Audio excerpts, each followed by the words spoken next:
It's Clark the Bear and Mr. Clark. Hey everyone, hope everyone's doing well. Now we're back today with another one of Mr. Clark's Storytime. And today we are going to be continuing reading the amazing book called The Adventures of the Wishing Chair. Now, I really love this book, and Clark was telling me earlier what an amazing book it is because every chapter we get a different, interesting story. Last time we went to the Land of Dreams, there was big clowns. There was lots happening in the Land of Dreams, very strange things. And now we're up to chapter 7, and it's called The Runaway Chair. One morning, when the two children went down to their playroom to have a game with Chinky and Pixie, they found him fast asleep. "Wake up," cried Peter, rolling him over. But Chinky didn't wake up. He was breathing very deeply and had quite nice red cheeks.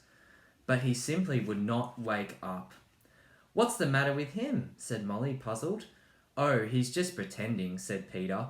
"I'll get a wet sponge. He'll soon wake then." But even the sponge didn't wake him. "There must be a spell on him or something," said Molly, rather frightened.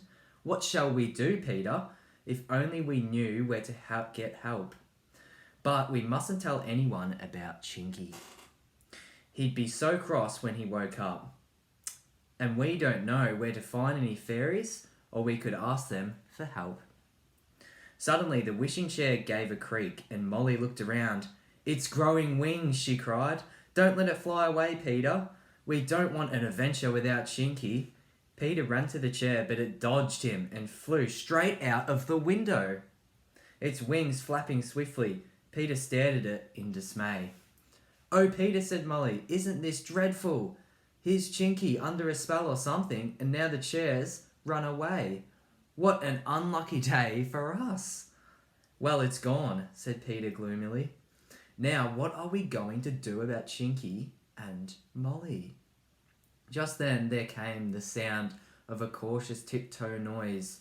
Peter turned just in time to see an ugly goblin slipping out of the door. "I put him under the sleepy spell," shouted the goblin. "I meant to steal the chair before he woke up, but you came. Now I'm going to find the chair. If you don't find the way to wake that pixie up before 12 o'clock tonight, he will vanish altogether. Ho, ho!" "Horrid thing," said Molly as the goblin disappeared into the garden.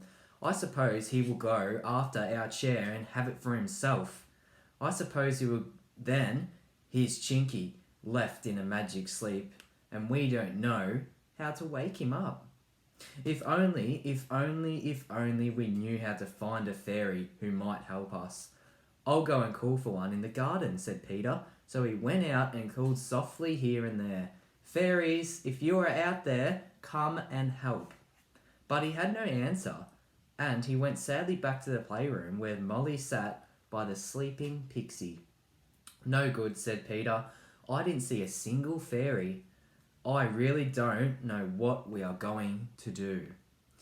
"If only we had the chair, we could go on it and find somewhere to help us," said Molly.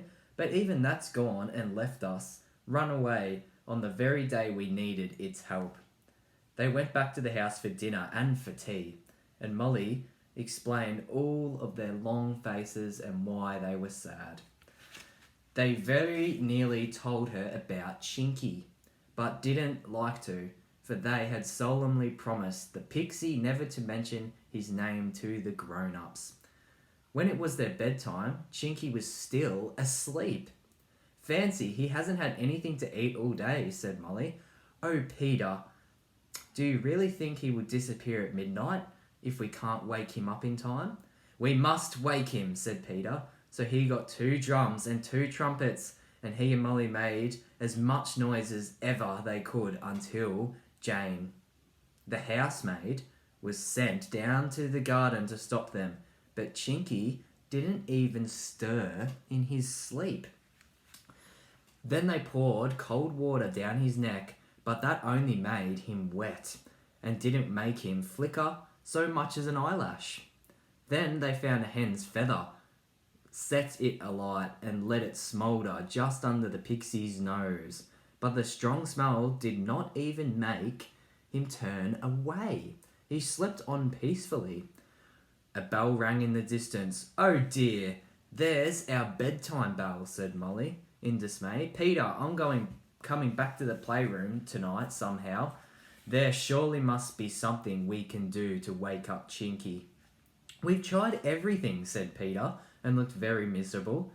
They went off to the bed, first covering up Chinky warmly. In an hour's time they were back again, in their dressing gowns. They had slipped out of bed, ran out of the garden, and gone to the playroom without even being seen. Chinky was still fast asleep, and Molly looked at the clock. "8:30, she said. "Oh dear." They tried to think of more ways to wake up the sleepy pixie, and Molly squeezed a sponge over his head with icy cold water, and then with hot water, but neither had any effect at all. The hands of the clock stole round and round, and at last it was only 10 minutes to midnight. The children were quite in despair. And there's a little picture of the children trying to wake up a very sleepy Chinky. Suddenly there came a curious sound of the knocking at the door. It sounded more like kicking. Peter ran to it. Outside was their wishing chair, wet though, for it was raining. It had found the door shut and had kicked at it with one of its front legs. Sitting in it was a jolly-faced gnome with a silvery beard and an enormous nose, 2 pairs of spectacles, and a large umbrella to keep the rain off. "Who are you?" said Peter in surprise. "Oh, don't bother him with the questions," said Molly anxiously. "He's a fairy of some sort. Perhaps he has come to make Chinky better." "Yes," said the gnome, putting on a 3rd pair of spectacles. "This chair knew where I lived, and I flew 133 miles to fetch me. I am only here just in time." "There are only 7 minutes till midnight," said Molly. "Do, be quick." The little gnome doctor rolled up his sleeves, took a towel and a piece of soap from the air, and with them washed Chinky's face very carefully. Then he brushed the sleeping pixie's eye with a peacock feather that he also took most conveniently from the mid-air, and smeared them with a peculiar smelling yellow ointment. "Do hurry," said Molly. "It's almost midnight. The clock's going to strike." "It's 1 minute fast," said the doctor. He took a black ball from the air, opened it, put a blue powder inside it, struck a match and put it to the black ball. At once there was a loud explosion, and the playroom rocked and shook. Smoke covered the room. It had a very pleasant smell. When it cleared the room, the 2 children saw, to their delight, that Chinky was sitting up, looking most astonished. "Who made that horrible noise?" he said crossly. "Hello, doctor, what are you doing here?" "Just going, so goodbye," grinned the little gnome. "See you someday." He jumped into the wishing chair, which at once flew him off again. Chinky ran his finger round his collar and frowned. "Who's been wetting me?" he asked. "Oh, Chinky, don't be cross," begged Molly. "We've been quite anxious about you, and a goblin put you under a sleepy spell." And the clever wishing chair went to fetch that gnome doctor you saw, only just in time too. "So that's it, is it?" said Chinky. "No wonder I feel so hungry. I've been asleep all day, I suppose. Can you find me anything to eat?" "There are some buns and apples in the cupboard," said Peter, delighted to see Chinky awake again. "We'll have a fine feast." So they did, and they didn't go back to bed till the morning. No wonder they slept late the next day. Chinky didn't though. He was up bright and early. He had quite enough of all that sleeping.